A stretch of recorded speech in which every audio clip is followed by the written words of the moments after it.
Okay, Honors English 1 students, here we go again. This is lesson 16 vocabulary, and we're about to go through the definitions of these words. The good news is this week is not like the previous week where it was a bunch of common prefixes, the mal and the bene words. This week is hopefully a little less confusing because the words are all random, and in most cases these are probably words that you're at least somewhat familiar with. So let's take a look. Well, our first word is extremely easy, right? This word is atmosphere. It's a noun, and in the most literal sense, it means the gaseous mass surrounding the Earth or any celestial body. I don't think we need to spend much time on this word. I think you would know how to use it in a sentence if you were to say, scientists are concerned that the Earth's atmosphere might be damaged by too much carbon gas on the planet. You know, the word atmosphere can also, of course, be less literal, and it can refer to the atmosphere of the room was very tense because the two girls were not speaking. It could talk not literally about the atmosphere surrounding the earth, but just the general feeling pervading a particular location or a particular topic. We can move on to the next one, I think. And our next word is another easy one, right? You should all know the word collide. We don't need to spend much time here. It's a verb. It means to come together with forceful impact, to crash, or to conflict or clash. So you might have two cars that collide when you have an accident on the highway. You might also have ideas that collide. My ideas on how to run the student government collide with my opponents, which is why you should vote for me for student council president. Again, there's not much more we can say here. I think you should all know the word collide and how to use it. So let's take a look at the next word. Depict is a verb, and it means to represent by drawing or painting, to portray, or to picture in words and describe. So if you literally draw something, when Jane Eyre, remember, is envisioning what Blanche Ingram looks like, she chooses to depict her in a very beautiful make-believe portrait. So this is the way she represents her, through her drawing. You can depict something through words. You can describe through various sensory imagery, or sensory words, or the use of imagery, a particular scene, a beautiful sunset, or an idyllic field of grass in the midst of the English countryside. You know, there's lots of ways you can depict things, either visually or through the use of language. The next word is exhibition. Exhibition is a noun, and it means the act of showing publicly or a public display. So if you go to a museum, you might hear about a new exhibition which has just opened. We're going to be spotlighting the works of surrealist painters. The exhibition just means it's this location or this process of publicly showing a particular thing, in this case, artwork.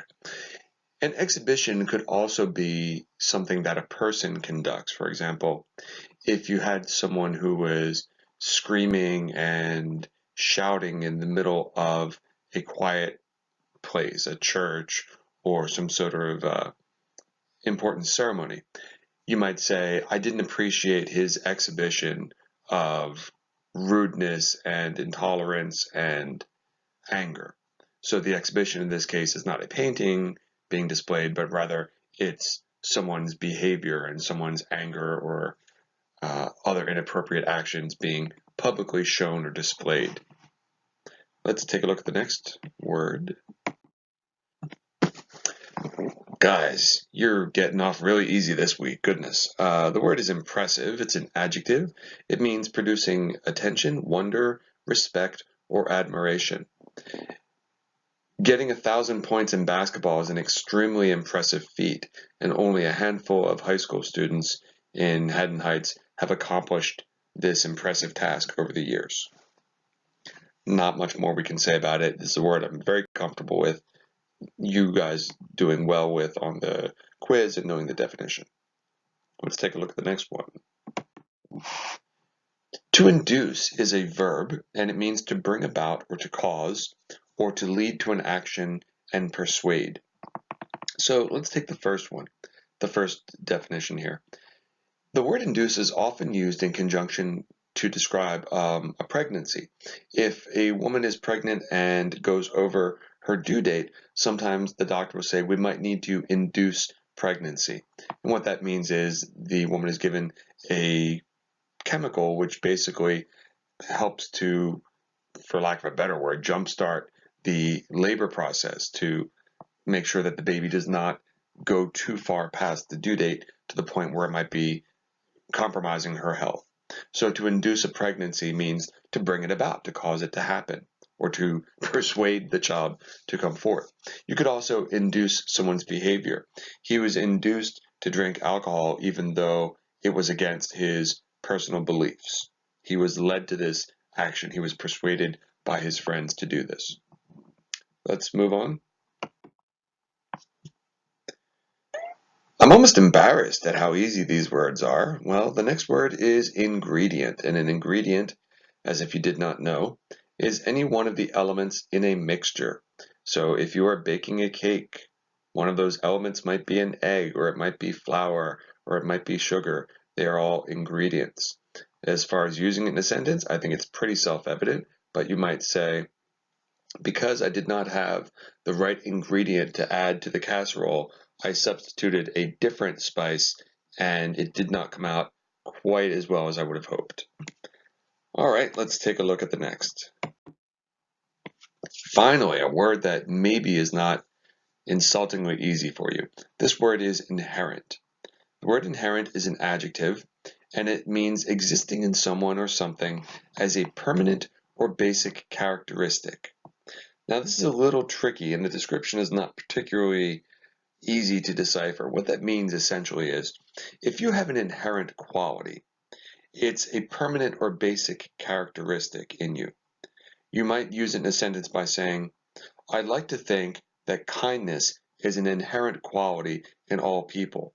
Unfortunately, I have met several individuals who seem to lack this basic necessity. So if something is inherent, it's natural to you, it's permanent, it's a basic expected thing. So being kind is an inherent quality. Breathing is an inherent need of mankind. It's necessary, it's basic, and it's hopefully, for at least a good amount of our lives, it's permanent. Go on to the next word. Aha! Sometimes people confuse the word inherent with the word prevalent. They are similar in a way, but they're distinct at the same time. They are both adjectives. And if something is prevalent, it means widely, commonly, or generally happening, existing, accepted, or practiced. So again, if it's inherent, it means it's hopefully a basic quality. If something is prevalent, it's commonly seen. For example, in many societies, having long hair is prevalent for women. It's commonly seen. It's widely practiced. It's something which is not unusual.